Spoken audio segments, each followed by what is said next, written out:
नमस्कार, आप देख रहे हैं न्यूज रूम लाइव और मैं हूं आपके साथ भास्कर सरवाल। बड़ी खबर के साथ ही शुरुआत करते चले। लगातार आप देखिए, बिहार दौरे पर प्रधानमंत्री नरेंद्र मोदी आज रहेंगे। जनजाति गौरव दिवस कार्यक्रम में शामिल होंगे। पीएम नरेंद्र मोदी बिहार वासियों को यहां पर बड़ी सौगात देंगे। जबकि बड़ी अपडेट आपके सामने, जहां पर प्रधानमंत्री नरेंद्र मोदी के दौरे पर तेजस्वी यादव ने भी अपनी प्रतिक्रिया दे दी है। बिहार में मोदी को प्रधानमंत्री बनाया, इस तरह से बड़ा बयान जारी किया गया तेजस्वी यादव की तरफ से। और 8500 करोड़ से भी ज्यादा की योजनाओं को हरी झंडी दिखाई गई है। और बताते चले कि लगातार ये सौगातें बिहार की जनता को यहाँ पर दी जाएगी, क्योंकि 8500 करोड़ से भी ज्यादा की योजनाओं को हरी झंडी दिखाने का ये पूरा कार्यक्रम यहाँ पर रखा गया है।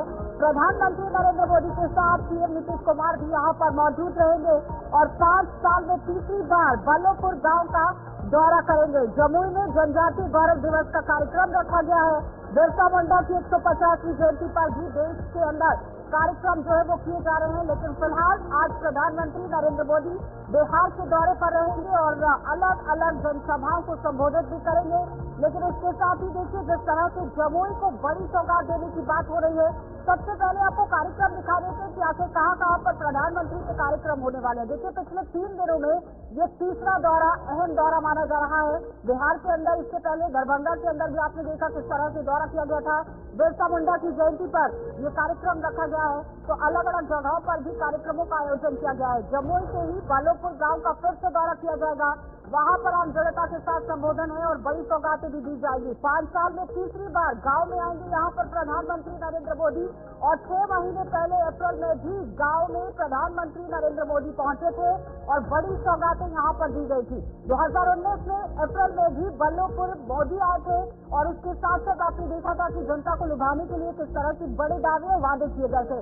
प्रधानमंत्री नरेंद्र मोदी के दौरे को लेकर खास तैयारियां यहाँ पर कर ली गई है। लेकिन उससे पहले जहाँ आपने देखा कि तेजस्वी यादव किस तरह से प्रधानमंत्री को घेरने की कोशिश कर रहे थे, दुल्हन की तरह इस पूरे इलाके को सजा दिया गया है, सुरक्षा व्यवस्था को चाक चौबंद कर दिया गया है।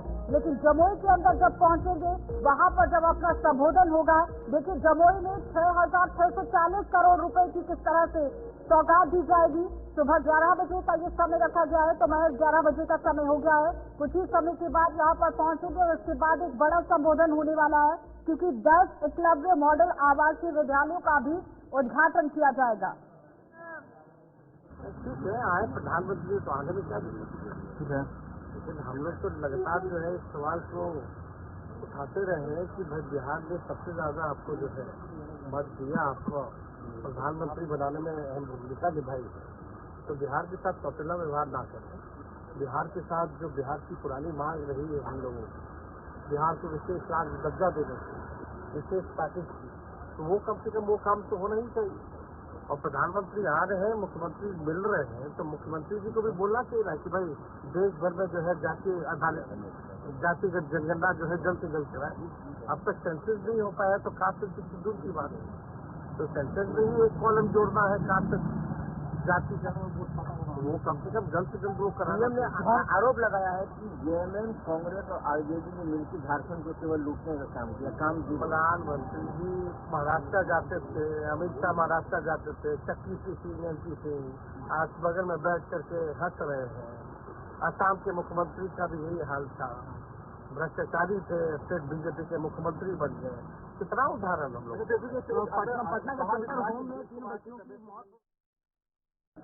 पटना के साथ ही यहाँ पर मुलाकात आप देखिए प्रधानमंत्री नरेंद्र मोदी की किस तरह से होगी, लेकिन सीधा वार तेजस्वी यादव की तरफ से भी किया गया है। रोहित तमाम हमारे संवाददाता हमारे साथ जुड़ गए हैं। रोहित, मैं आपसे जानना चाहूंगी, जिस तरह से आज का ये दौरा काफी अहम माना जा रहा है, कौन कौन सी बड़ी सौगातें रहेंगी, किस तरह का ये पूरा कार्यक्रम रखा है, पहले तो वो समझाइए। अमित, आवाज पहुंच रही है? हाँ बिल्कुल अमित, अब से कुछ ही पलों का इंतजार है। प्रधानमंत्री नरेंद्र मोदी बिहार में नजर आएंगे। बिरसा मुंडा की जयंती है, गौरव दिवस का आयोजन है। लास्ट मिनट प्रिपरेशन क्या कुछ कहती है? हाँ बिल्कुल देखिए कुणाल, प्रधानमंत्री नरेंद्र मोदी का आज जमुई दौरा है और ये जमुई में प्रधानमंत्री का तीसरा दौरा होगा और बिहार में 2-3 दिनों के अंतराल में जो है प्रधानमंत्री दूसरी बार बिहार आ रहे हैं और सभा को संबोधित करेंगे। तो काफी निर्णायक और आशा भरी नजरों से बिहार वासियों ने पूरे देश की जनता देखेगी। देखिए देश में कई जगह जो है चुनाव का कार्यक्रम चल रहा है, इसको लेकर बड़ी तैयारियां चल रही है। तो सबकी निगाह, हालांकि देखिए प्रधानमंत्री नरेंद्र मोदी का झारखंड में भी कई कार्यक्रम जो है हुआ है, तो इसको लेकर आज सबकी निगाहें प्रधानमंत्री के भाषण को होगी। बहरहाल जमुई में आज देश के प्रधानमंत्री बिरसा मुंडा की जयंती के अवसर पर उपस्थित होंगे और कई योजनाओं का शिलान्यास करेंगे। खासतौर पर जो अमित 6,640 करोड़ रुपए की सौगातें जमुई के अंदर दी जाएंगी, लेकिन उसमें कौन कौन से विभागों पर फोकस किया जाएगा, जरा वो साझा कीजिएगा।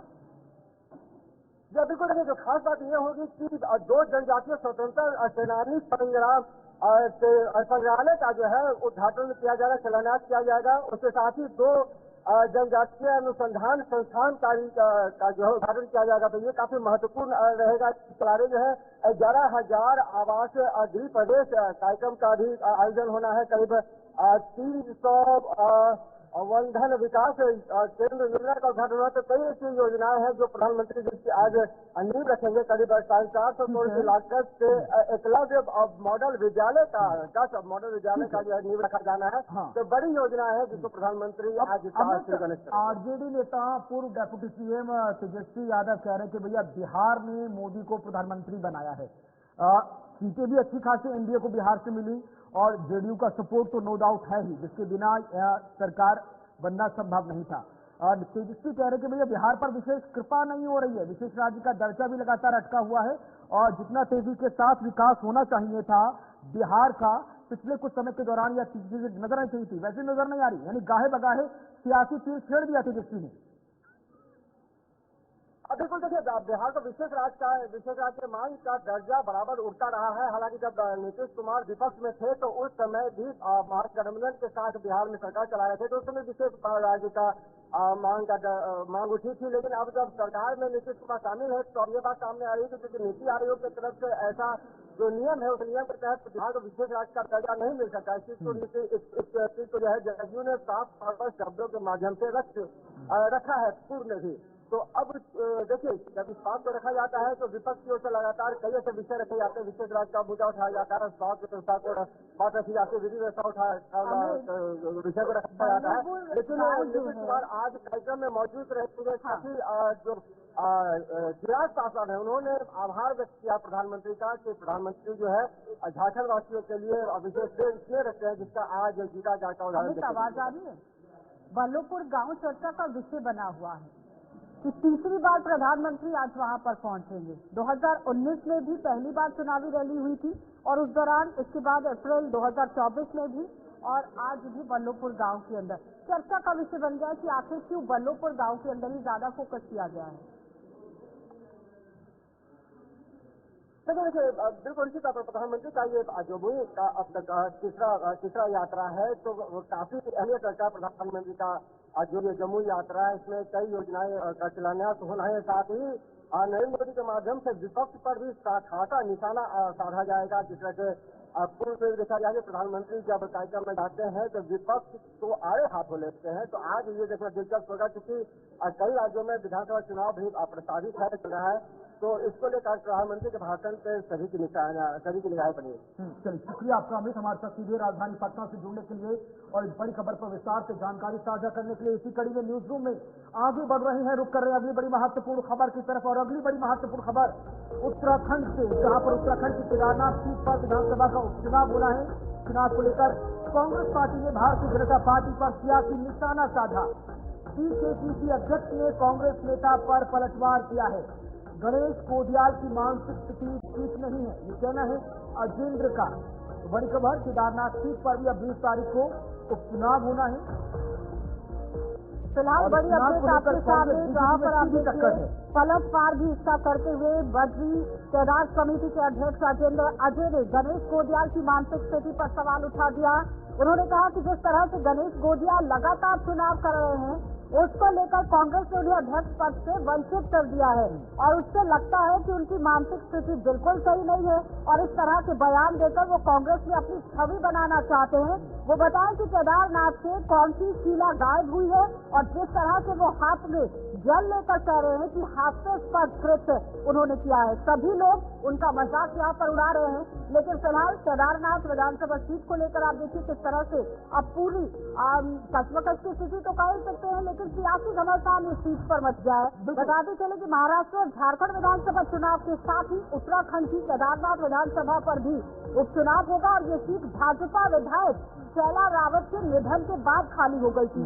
और महाराष्ट्र और झारखंड में जिस तरह से चुनाव हो रहा है वहाँ पर अलग से मुद्दे गिनाए जा रहे हैं। भारतीय जनता पार्टी पूरी तरह से कवायद पेश किए हुए है, लेकिन इसके साथ साथ देखिए भाजपा के टिकट पर ही 2022 में चुनाव जीत कर वो आई थी, लेकिन अब जिस तरह से उनके निधन के बाद ये सीट खाली हो गई है।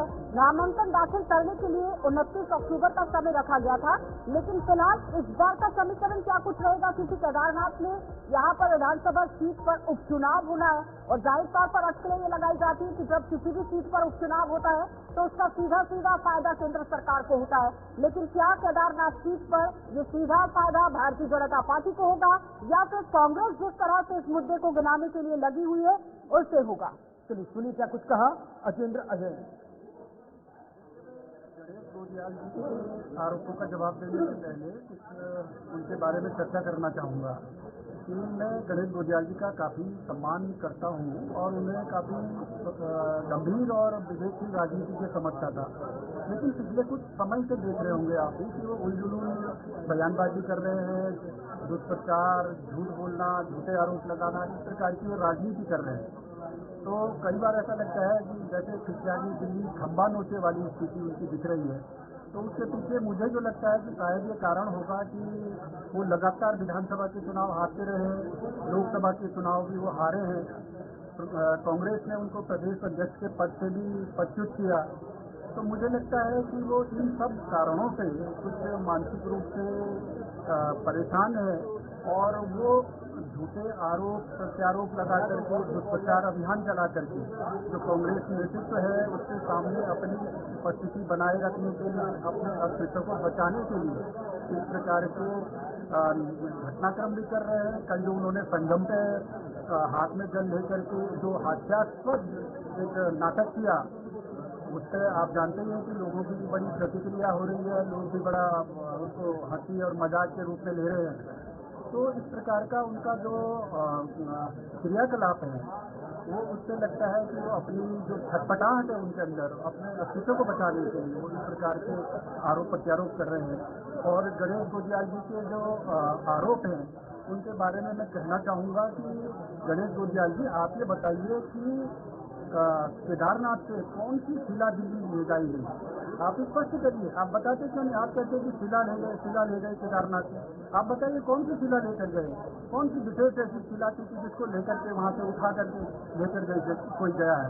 उन्होंने ये भी आरोप लगाया है कि मुख्यमंत्री जी ने बद्रीनाथ केदारनाथ मंदिर समिति पर दबाव बना करके उसके माध्यम से शिला वहाँ पहुँचाया। अरे भाई कौन सी शिला है, मैं पूछना चाहता हूँ आपसे, आप इसका जवाब दीजिए। आपको चुनौती है, नहीं तो आपको इस प्रकार के झूठे आरोप लगाने का कोई अधिकार नहीं है। आप केदारनाथ धाम की गरिमा को, उसकी महत्ता को, उसकी प्रतिष्ठा को, उसकी धार्मिक महत्ता को कम करने का आप एक जो प्रयास कर रहे हैं। और आप जानते हैं कि आज केदारनाथ धाम में माननीय प्रधानमंत्री जी की प्रेरणा से, माननीय मुख्यमंत्री जी के मार्गदर्शन में जो हमारी चारधाम यात्रा है बहुत कुशलतापूर्वक संचालित हुई है और बड़ी संख्या में चारधाम यात्रा में श्रद्धालु तीर्थयात्री जुट रहे हैं, नित्य नए कीर्तिमान स्थापित हो रहे हैं। खास करके केदारनाथ धाम में आप जानते हैं कि आदरणीय नरेंद्र मोदी जी जब से प्रधानमंत्री बने हैं, प्रधानमंत्री के रूप में अब तक कुछ 6 बार केदारनाथ धाम की यात्रा कर चुके हैं। माननीय प्रधानमंत्री जी के नेतृत्व में, माननीय मुख्यमंत्री जी के कुशल मार्गदर्शन में लगभग 700 करोड़ रुपए की लागत से केदारनाथ धाम में पुनर्निर्माण के कार्य हो रहे हैं, पुनर्स्थापना के कार्य हो रहे हैं।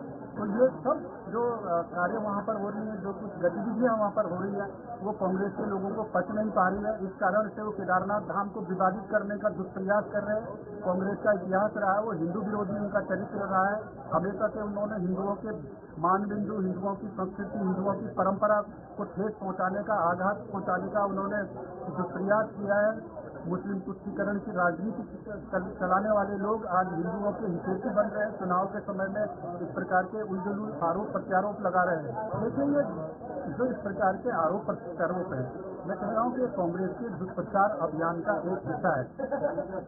वो कहते हैं ना कि एक झूठ को अगर 100 बार बोलो तो लोग उसको सच मानने लगते हैं। तो कांग्रेस ने हमेशा से ऐसे ही किया है। कांग्रेस का इतिहास रहा है कि आरोप प्रत्यारोप लगाओ और भाग जाओ। तो इसी प्रकार के उन्होंने आरोप लगाए। आप आंकड़े उठाकर देखिए इस वर्ष के केदारनाथ धाम की यात्रा के लिए। गत वर्ष केदारनाथ धाम की जो यात्रा थी 25 अप्रैल को प्रारंभ हो चुकी थी और इस वर्ष 10 मई को यात्रा प्रारंभ हुई। तो मतलब कि पिछले वर्ष के मुकाबले 15 दिन तो यही कम हो गए और इस बार से यात्रा जो काल था, यात्रा अवधि थी, वो काफी कम थी पिछले वर्ष से। लेकिन आप आंकड़े उठा करके देखिए और औसतन जो प्रतिदिन जो केदारनाथ धाम में जो यात्री पहुंचे हैं इस वर्ष, वो गत वर्षों के मुकाबले उनकी संख्या फिर भी अधिक है। आंकड़ों के हिसाब से औसत हम लगाए अनुपात में तो अधिक है। लेकिन कांग्रेस के लोग दुष्प्रचार चलाना चाहते हैं क्योंकि केदारनाथ विधानसभा का उपचुनाव उनको दिख रहा है, तो इस कारण से वो दुष्प्रचार कर रहे हैं। लेकिन जनता, केदार घाटी की जनता, केदारनाथ क्षेत्र की जनता समझदार है, राजनीतिक रूप से बहुत परिपक्व है। वो समझती है कि इस प्रकार के जो ये आरोप लगाए जा रहे हैं ये कांग्रेस का केवल एक स्टंट है, लोगों को भ्रमित करने का दुष्प्रयास है। वो चुनाव प्रचंड है यहाँ पर करना है क्योंकि लगातार उत्तराखंड के अंदर चुनाव का जो सीट है वहाँ पर उपचुनाव होगा। लेकिन भारतीय जनता पार्टी दावा कर रही है कि जम्मू कश्मीर और हरियाणा की तर्ज पर जिस तरह उन्होंने इतिहास को दोहराने की कोशिश की है, उसी तरह से केदारनाथ सीट पर भी दोहराने की कोशिश होगी। और जो गुब्बारा है कांग्रेस का झूठ का, वो फिलहाल यहाँ पर आप देखिए किस तरह से हवा हो जाएगा। रुकेंगे छोटे से ब्रेक के लिए, जल्द वापस लौटेंगे, आप बने रहिए हमारे साथ।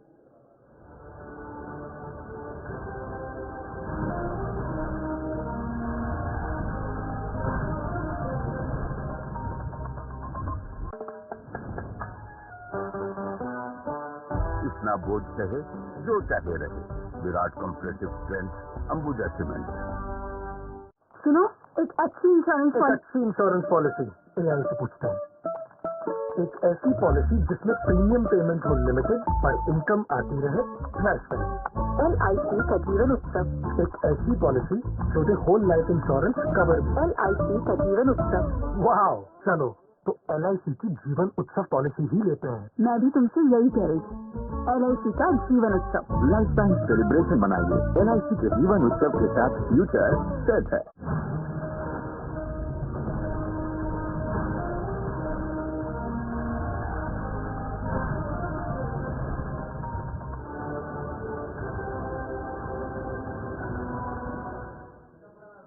स्वागत है आपका ब्रेक के बाद। न्यूज रूम लाइव में आगे बढ़ रहे हैं, बात कर रहे हैं राजधानी लखनऊ की, जहां पर मुख्यमंत्री योगी आदित्यनाथ इस वक्त इस कार्यक्रम को संबोधित कर रहे हैं। वहां पर नहीं होती या हमारे भारतवासियों को गुरु नानक देव जी के प्रति जो श्रद्धा है, जो आस्था है, उसके प्रति जो लगातार व्यवधान पैदा किए जाते हैं सरकार, पाकिस्तान सरकार के द्वारा, ये सब कठिनाई वहां पर झेलने को नहीं मिलती। एक और गुरु नानक देव जी के द्वारा जिन्होंने बाबर के हमलों को भी जम करके विरोध किया, वही समाज को मिल करके एकजुट होकर के ईश्वर की आराधना के प्रति नाम जपने के लिए उन्होंने निरंतर प्रेरित भी किया। सन्मार्ग पर ले चलने की गुरु नानक देव जी की प्रेरणा का परिणाम है कि आगे चल करके फिर यही परंपरा आगे बढ़ी और फिर वह भक्ति से आगे बढ़ करके भक्ति के तेज पुंज के रूप में गुरु तेज बहादुर जी महाराज, गुरु गोविंद सिंह जी महाराज और गुरु गोविंद सिंह जी महाराज के 4 साहिबजादों के त्याग और बलिदान की उस महान गाथा के साथ हम सब हर भारतवासी पूरी कृतज्ञता के भाव के साथ जुड़ा हुआ। हमें याद रखना होगा, जब आज से 5 वर्ष पूर्व हम लोगों ने गुरु नानक देव जी के 550वें प्रकाश पर्व के कार्यक्रम को किया था, तो मुख्यमंत्री आवास इसके लिए अपने आप को सौभाग्यशाली मानता है कि महाकीर्तन यात्रा का कार्यक्रम का आयोजन मुख्यमंत्री आवास से भी हम लोगों को करने का अवसर प्राप्त हुआ। और गत 4 बार से हम इस बात को देखते हैं कि लगातार 2020 से लेकर के 21, 22, 23 हम लोगों ने गुरु गोविंद सिंह जी महाराज के 4 साहबजादों की स्मृति को वीर बाल दिवस के रूप में मनाने का जो कार्यक्रम आगे बढ़ाया, आज प्रधानमंत्री मोदी जी ने 26 दिसंबर की तिथि को पूरे देश के अंदर वीर बाल दिवस के रूप में मनाने के लिए एक राष्ट्रव्यापी कार्यक्रम की घोषणा की है। और इससे उन साहबजादों के साथ साथ आज की युवा पीढ़ी को भी देश और धर्म के लिए नई प्रेरणा प्राप्त हो रही है। इन महान परंपराओं का जो योगदान है देश और समाज के लिए, कृतज्ञ समाज को और कृतज्ञ राष्ट्र को कभी भी उसको विस्मृत नहीं करना चाहिए, बल्कि उससे एक नई प्रेरणा प्राप्त करनी चाहिए। और सजग समाज, अपनी विरासत से प्रेरणा प्राप्त करने वाला समाज कभी भी स्वावलंबी नहीं हो सकता, गुलाम नहीं हो सकता। अपने आदर्शों से प्रेरणा ग्रहण करने वाला समाज अपने स्वयं की गुलामी को आमंत्रित करता है। और यह हम सबको हमेशा याद रखना होगा। मैं आज जब गुरु नानक देव जी के पावन प्रकाश पर्व पर हम सब एकत्र हुए हैं, आप सभी को, प्रदेशवासियों को मैं इसकी बधाई देता हूं और विश्वास करता हूं कि गुरु नानक देव जी के उन उच्च आदर्शों से हम प्रेरणा प्राप्त करके अपने देश के लिए, धर्म के लिए निरंतर कार्य करते रहेंगे। आप सबके प्रति मेरी शुभकामनाएं हैं।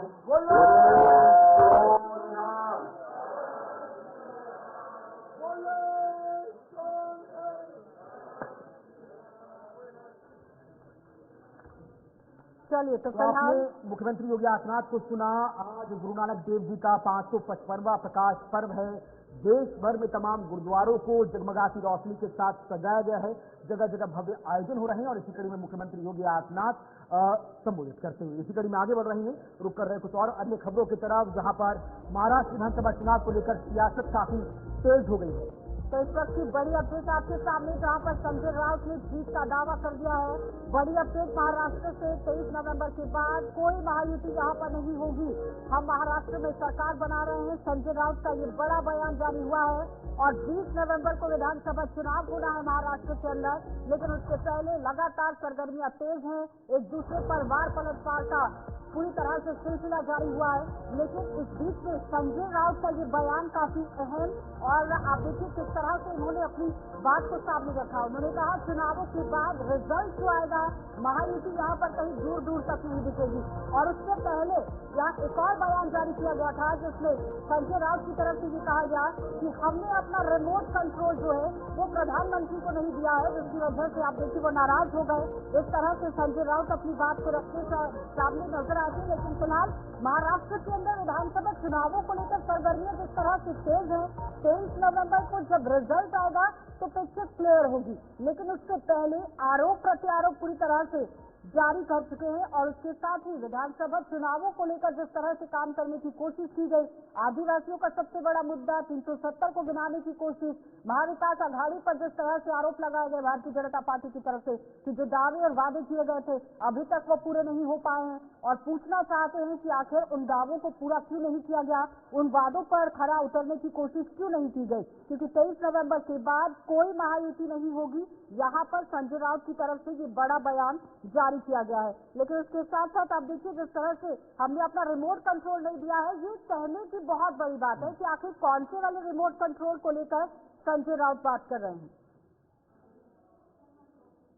सीधा रुख करेंगे, हकीम देशमुख ने हमारे साथ ज्वाइन कर लिया है। हकीम, लगातार आरोप प्रत्यारोपों का दौर शुरू हो गया है। इस तरह से बयानबाजी, किस तरह से इस बयानबाजी को देख रहे हैं? एक तरफ तो दावा, ठीक है यहाँ चुनाव होते हैं उससे पहले आप दावा कर सकते हैं, लेकिन रिमोट कंट्रोल की भी वो बात कर रहे हैं कि हमने नहीं दिया है अपना रिमोट कंट्रोल, जिसकी वजह से पीएम नाराज हो गए हैं। संजय राउत के बयान किस तरह से देख रहे हैं? देखिए, संजय राउत लगातार ये बयान दे रहे हैं। जब से शिवसेना की अगर बात करें, 2 गुट हुए हैं शिवसेना में, तब से संजय राउत कहीं न कहीं गुस्से में आकर के कई बातें इससे पहले भी कह चुके हैं। अब उन्होंने कहा है, जब पीएम नरेंद्र मोदी ने ये कह दिया कि शिवसेना और यूबीपी ने जो है अपना रिमोट कांग्रेस के हाथों में दे दिया है, तब इस पर कटाक्ष करते हुए संजय राउत ने ये कहा है कि हमने अपना रिमोट किसी के हाथ में नहीं दिया है। हम अगर आपके हाथ में रिमोट दे देते तो आपको अच्छा लगता था। आप इसीलिए नाराज है क्योंकि हमने अपना रिमोट जो है वो आपके हाथ में नहीं दिया। तो देखिए, चुनाव के दौरान इस तरीके के आरोप प्रत्यारोप चलते रहेंगे, लेकिन जिस तरीके से ग्राउंड परिस्थितियों की हम बात करते हैं तो कहीं न कहीं महाविकास आघाड़ी और महायुति में जो है वो कांटे की टक्कर है, और इसी को लेकर के जो है ये आरोप प्रत्यारोप लगातार जो है वो होते रहते हैं। जिस तरीके से संजय राउत की बात करते हैं तो 2 नंबर की रिमोट कंट्रोल की बात हो रही है, एकनाथ शिंदे को लेकर भी उन्होंने बयान दिया कि एकनाथ शिंदे आने वाले समय में सीएम नहीं बनने वाले हैं। अमित शाह की तरफ से जिस तरह से कहा गया था कि ठीक है अभी तक सरकार बन रही है, लेकिन अभी हमने चेहरा डिसाइड नहीं किया है, जब चुनाव हो जाएंगे उसके बाद डिसाइड किया जाएगा। तो उस सवाल को लेकर भी यहाँ पर आपने देखा संजय राउत ने घेरने की कोशिश की है कि भाजपा का अपना काम निकल चुका है, अब जरूरत नहीं है।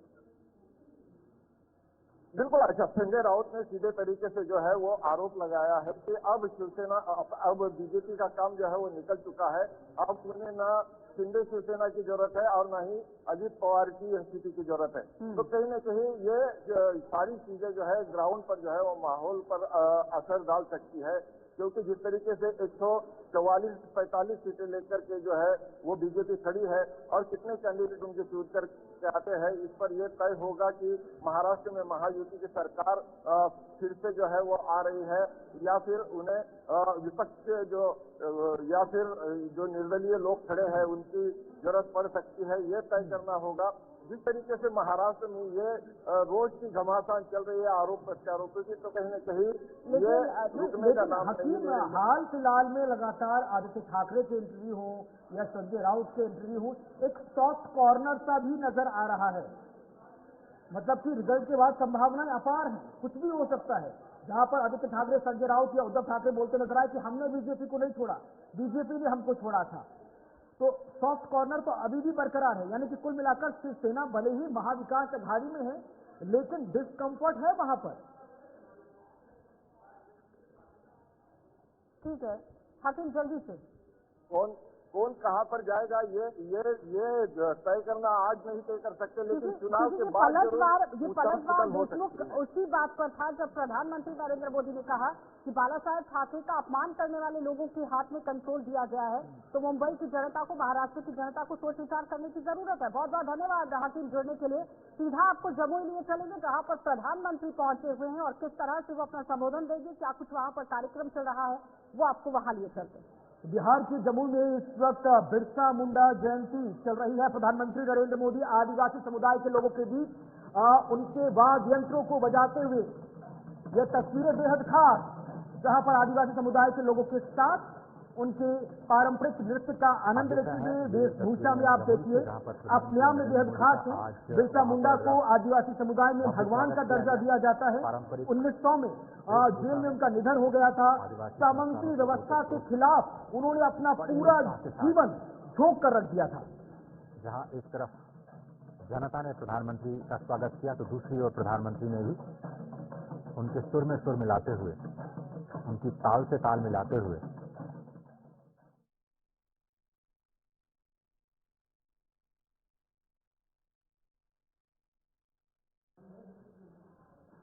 तो इस वक्त बिरसा मुंडा जयंती आज गौरव दिवस के रूप में बिहार, छत्तीसगढ़, झारखंड में मनाया जा रहा है। आदिवासी समुदाय के बीच बिरसा मुंडा भगवान के रूप में माने जाते हैं, इसलिए हर कोई उन्हें भगवान बिरसा मुंडा की संज्ञा देता है।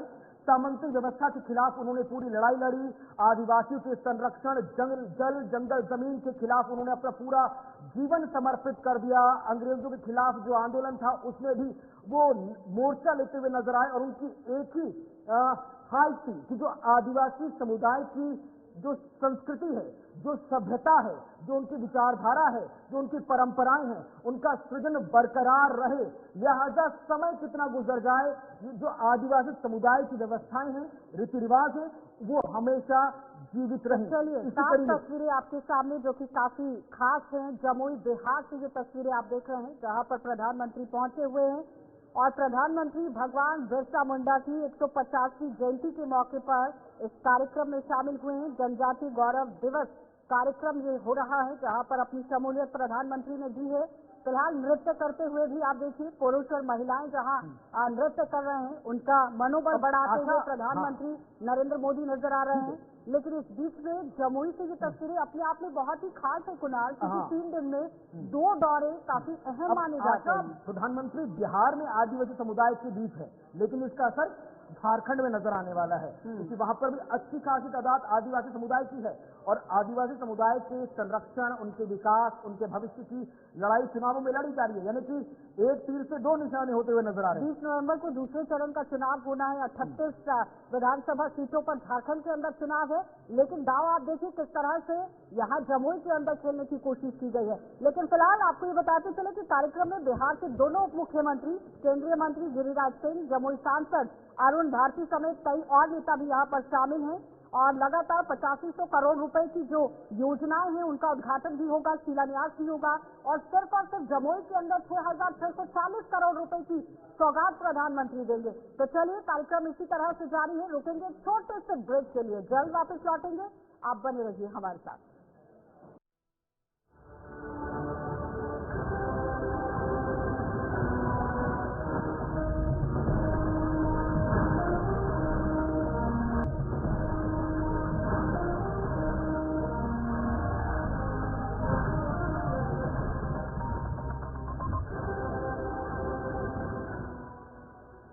चलिए, ब्रेक के बाद एक बार फिर आपका स्वागत है। एक बार फिर से आपको जमुई के लिए चलेंगे, जहां पर प्रधानमंत्री नरेंद्र मोदी पहुंचे हुए हैं।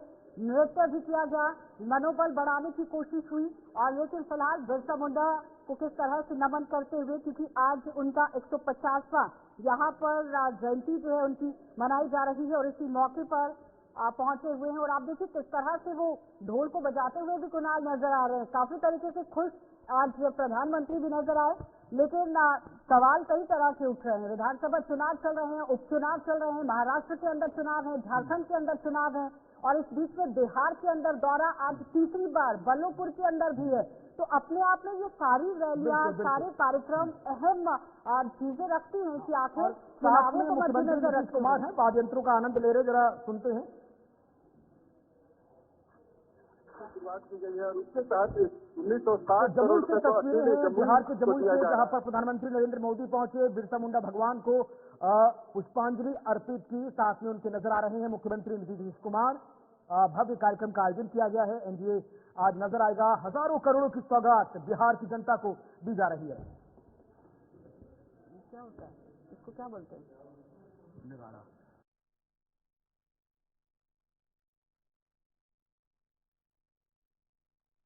और जो अन्य पेंटिंग्स हैं उनको भी प्रधानमंत्री निहार थे। तो फिलहाल आपने देखा कि किस तरह से जमुई के अंदर पहुंचे हैं और पुष्पांजलि भी अर्पित की गई, लेकिन इससे पहले बड़ी खबर आपके सामने, जो कि उपचुनाव को लेकर प्रचार जोरों पर है। सीएम योगी आदित्यनाथ लगातार जनसभाएं कर रहे हैं और जनसभाओं में आम जनता को लुभाने की भी बातें हो रही है। सपा प्रमुख अखिलेश यादव की तरफ से भी प्रचार शुरू कर दिया गया है। उपचुनाव को लेकर एक दूसरे पर आरोप प्रत्यारोप जारी कर दिए गए हैं और बड़ी अपडेट आपके सामने, जहां पर उत्तर प्रदेश के अंदर अखिलेश यादव ने बीजेपी को घेरने की कोशिश की है कि किस तरह से भारतीय जनता पार्टी लोगों को बांटने का काम कर रही है, लेकिन अगर बचे तो फिर बच सकते हैं, इसलिए बचना बिल्कुल नहीं है। और पीडीए आम जनता के लिए वहां पर काम कर रही है, क्योंकि लगातार आपने देखा कि किस तरह से 2 नंबर की पार्टी बनकर समाजवादी पार्टी सामने आई थी, लेकिन फिलहाल एक बड़ी बढ़त समाजवादी पार्टी ने जरूर लोकसभा चुनावों में बनाई है। वही बढ़त क्या उपचुनावों में कायम रह पाएगी या नहीं, ये बड़ा सवाल रहेगा। लेकिन फिलहाल अम्बेडकर नगर के अंदर भी आप देखिए किस तरह से यहाँ पर ये दौरा होने वाला है। सपा अध्यक्ष की तरफ से लगातार भारतीय जनता पार्टी को घेरने की कोशिश हो रही है। बिल्कुल। तो उत्तर प्रदेश में 9 सीटों पर 20 तारीख को मतदान है। अम्बेडकर नगर, मिर्जापुर, खैर, करहल, गाजियाबाद, ये तमाम महत्वपूर्ण सीटें हैं जो प्रतीक्षा का सवाल बनी है। आज योगी वर्सेस अखिलेश नजर आने वाला है, जहां अंबेडकर नगर और मिर्जापुर में योगी आदित्यनाथ हुंकार भरते नजर आएंगे, तो वहीं समाजवादी पार्टी का जो गढ़ कहा जाता है वहां पर करहल में, जहां से अखिलेश इससे पहले विधायक थे, लेकिन सांसद जीतने के बाद वो सांसद बनकर दिल्ली पहुंचे तो वो सीट खाली हुई। उस सीट पर अब उनके चचेरे भाई तेज प्रताप यादव चुनाव लड़ रहे हैं। तो आज अखिलेश यादव ने करहल में मोर्चा संभाला है, जबकि मुख्यमंत्री योगी आदित्यनाथ मिर्जापुर और अंबेडकर नगर में हुंकार भरते नजर आएंगे। आज का दिन भी बेहद खास है, प्रतीक्षा का सवाल बना हुआ है। 9 सीटें 2027 के विधानसभा चुनाव के ट्रेलर के तौर पर देखी जा रही हैं, क्योंकि पिछला इतिहास भी कहता है कि 9 सीटों में से 5 सीटें एनडीए के पास रही, 3 पर बीजेपी ने जीत दर्ज की थी, 1 पर निषाद पार्टी और 1 पर आरएलडी, 4 सीटें समाजवादी पार्टी के गढ़ में रही। सपा सुप्रीमो अखिलेश यादव कह रही है कि भैया जुड़ेंगे, जीतेंगे और आगे बढ़ेंगे। बीजेपी की तरफ से कहा गया कि ना बटेंगे ना छटेंगे, एक है तो शेष है। ये तमाम पोस्टर्स के माध्यम से, स्लोगन्स के माध्यम से इस उपचुनाव को देखा जा रहा है। इतना आसान भी नहीं रहा है उपचुनाव को भारतीय जनता पार्टी के लिए निकाल लेना, क्योंकि अखिलेश यादव और उनकी पार्टी समाजवादी पार्टी से बहुत मंसूबे हाई हैं। लोकसभा चुनाव में सबसे बड़े राजनीतिक दल के तौर पर उत्तर प्रदेश में उभरी समाजवादी पार्टी, कांग्रेस के साथ गठबंधन हुआ था, 63-17 के फॉर्मूले पर अच्छे खासे नंबर भी आए। रजा अब्बास हमारे साथ जुड़ रहे। रजा, आज का दिन बेहद खास है। मिर्जापुर अम्बेडकर नगर में योगी आदित्यनाथ ने मोर्चा संभाला है, तो करहल में अखिलेश यादव।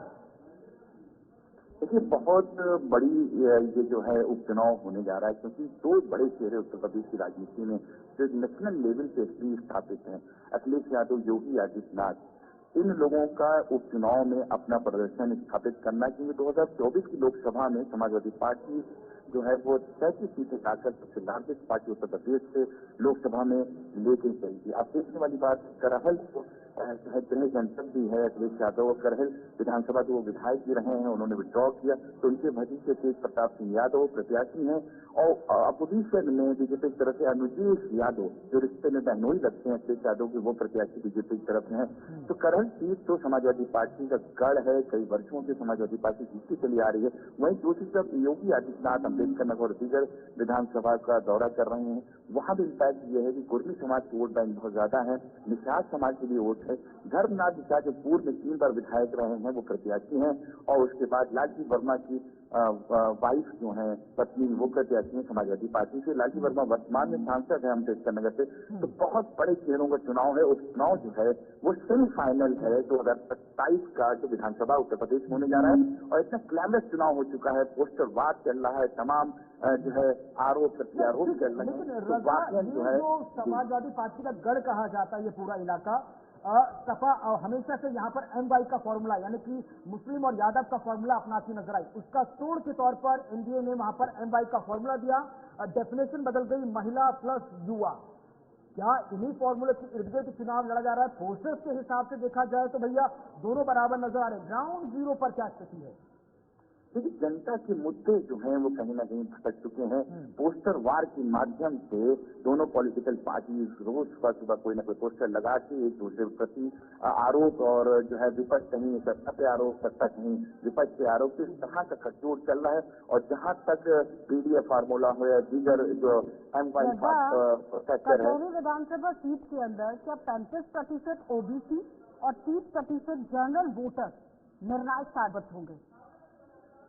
देखिए, मैं आपको एक बात बता दूं, कटेरी विधानसभा अम्बेडकर नगर की वो विधानसभा है जहां पर ओबीसी जो है मतदाता ज्यादा है। कुर्मी समाज, यानी जिस समाज से लालजी वर्मा आते हैं, वो समाज अत्यधिक वहां पॉपुलेशन में है। तो कहीं न कहीं समाजवादी पार्टी, इससे पहले पूर्व में लगातार 2 बार विधायक भी रहे कटेरी से लालजी वर्मा। तो लालजी वर्मा की ये बहुत ही जो है चीज पुरानी है। अब देखने वाली बात है कि लालजी वर्मा कितना इम्पैक्ट चलता है, मगर सत्ता का बोलबाला इस वजह से ज्यादा बड़ा नजर आ रहा है, क्योंकि योगी आदित्यनाथ मास लीडर बन चुके हैं। कहीं न कहीं योगी आदित्यनाथ अपने चेहरे पे उस उपचुनाव में अपनी प्रतिष्ठा लगाए हुए हैं, और वो दिल्ली नेतृत्व को ये जवाब देना चाहते हैं कि देखिए, लोकसभा में कुछ कमियां रह गई हैं, उसका होमवर्क कर लिया है, उपचुनाव में हम अत्यधिक सीटें जिताकर अपने आप को स्थापित करेंगे। की हवा किस तरफ? जी बहुत पहले आपसे मैं सवाल कर रही हूँ, शायद अभी समय नहीं है, लेकिन इस पर बात कर सकते हैं। इस बार आपको क्या लगता है कि हवा किस तरफ है, समाजवादी पार्टी कि भारतीय जनता पार्टी? क्योंकि कांटे की टक्कर तो इन दोनों पार्टियों में है। एएसपी और बीएसपी मैदान में जरूर है, लेकिन वोट काटो अभियान के तौर पर। देखिए, बहुत वाजिब और बहुत मुनासिब सवाल आपने पूछा। ये पहली बार मेरे पत्रकारिता जीवन में ऐसा चुनाव में देख रहा हूँ। हम लोग की टीम करहल भी गई थी और अभी और विधानसभा हम लोग की जेके न्यूज की टीम जाएगी। हम लोग को ये नजर आ रहा है कि पलड़ा जो है किसी एक तरफ झुकता हुआ नजर नहीं आ रहा। बराबर पब्लिक फोरम में समाजवादी पार्टी भी है, बीजेपी भी है। ये पैरेलल चुनाव है। कहीं से कोई हल्की सी गलती किसी एक पॉलिटिकल पार्टी को पिछाड़ देगी और दूसरी पॉलिटिकल पार्टी विजय स्थापित कर लेगी। चलिए, शुक्रिया आपका रजा हमारे साथ जुड़ने के लिए, ताजा अपडेट साझा करने के लिए। तो उत्तर प्रदेश विधानसभा का उपचुनाव में अपने आप में बेहद खास और रोमांचक मोड़ से गुजरता नजर आ रहा है, क्योंकि 9 सीटें हर तरह से एनडीए वर्सेस इंडिया अलायंस के लिए एक बहुत बड़ी प्रतीक्षा का सवाल बनी हुई है। इसी कड़ी में आगे बढ़ रहे हैं, रुक कर रहे हैं कुछ और बड़ी महत्वपूर्ण खबरों की तरफ। अगली महत्वपूर्ण खबर सीधे अगर बात की जाए चुनावी राज्यों से जुड़ी हुई नजर आ रही है, और इसी कड़ी में जहां यूपी में 9 सीटों पर उपचुनाव 20 तारीख को होगा, तो वहीं झारखंड में भी बची हुई 38 सीटों पर चुनाव 20 तारीख को होता नजर आएगा। साथ ही साथ महाराष्ट्र की 288 सीटों पर बिहार ही लिए चलेंगे अपने दर्शकों को, क्योंकि जमुई के अंदर जिस तरह से प्रधानमंत्री पहुंचे हैं, क्या कुछ वहां पर चल रहा है वो दिखा देते हैं। देखिए, की प्रतिमा भेंट कर उनका अभिनंदन। तालियों की आवाज आप सबकी तरफ से आनी चाहिए करतल ध्वनि के साथ। और इसके साथ ही मैं केंद्रीय जनजातीय कार्य मंत्री श्री जुएल ओराम जी से निवेदन करूंगा कि वे माननीय प्रधानमंत्री महोदय को पश्मीना की एक शॉल भेंट कर उनका स्वागत करें, और साथ ही तालियों की आवाज गूंज दूर तक जानी चाहिए। आइए मिलकर अभिनंदन करें प्रधानमंत्री महोदय का। भगवान बिरसा मुंडा की एक काष्ठ प्रतिमा भी प्रधानमंत्री महोदय को भेंट कर रहे हैं माननीय मंत्री महोदय। बहुत बहुत स्वागत, अभिनंदन प्रधानमंत्री महोदय का। निवेदन जमुई से हमारे सांसद अरुण भारती जी से कि वे माननीय प्रधानमंत्री महोदय को एक पारंपरिक शॉल और भगवान महावीर की प्रतिमा भेंट कर उनका स्वागत करें, अभिनंदन करें। विकसित भारत के शिल्पकार, देश के यशस्वी प्रधानमंत्री श्री नरेंद्र मोदी जी का अभिनंदन, वंदन, नमन आपकी करतल ध्वनि के साथ, तालियों के साथ आप सभी की देवियों से चलो। बहुत बहुत वंदन, अभिनंदन। अब मैं निवेदन करूंगा केंद्रीय जनजातीय कार्य मंत्री श्री जुएल ओराम जी से कि वे अपने स्वागत संबोधन के लिए पधारें। माननीय मंत्री महोदय।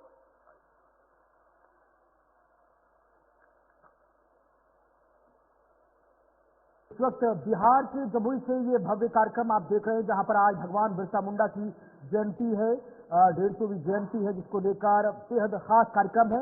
लेकिन आशा बड़ी अपडेट से रूबरू ये भी करा दे तमाम दर्शकों को, कार्यक्रम जमुई बिहार में हो रहा है, गूंज दिल्ली तक नजर आ रही है। दिल्ली के सराय काले खां चौक का नाम अब बिरसा मुंडा चौक कर दिया गया है। गृह मंत्री अमित शाह ने सोशल मीडिया हैंडल एक्स पर पोस्ट करते हुए जानकारी दी कि दिल्ली का सराय काले खां चौक अब बिरसा मुंडा चौक के नाम से जाना जाएगा। ठीक है कुणाल, जिस तरह से जमुई के अंदर प्रधानमंत्री पहुंचे, काफी अहम ये प्रोग्राम, और अब बिहार की जनता को एक एक करके सौगातें मिलना शुरू हो जाएगा, क्योंकि जिस तरह से कहा गया कि जमुई के अंदर जब पहुंचेंगे तो 6,640 करोड़ रुपए की सौगात दी जाएगी, और अब यहाँ पर 6600 करोड़ रुपए की योजनाओं का शिलान्यास, शुभारंभ, लोकार्पण किया गया। तो फिलहाल न्यूज़ रूम लाइव में इतना ही। मुझे और कुणाल को दीजिए इजाजत, नमस्कार।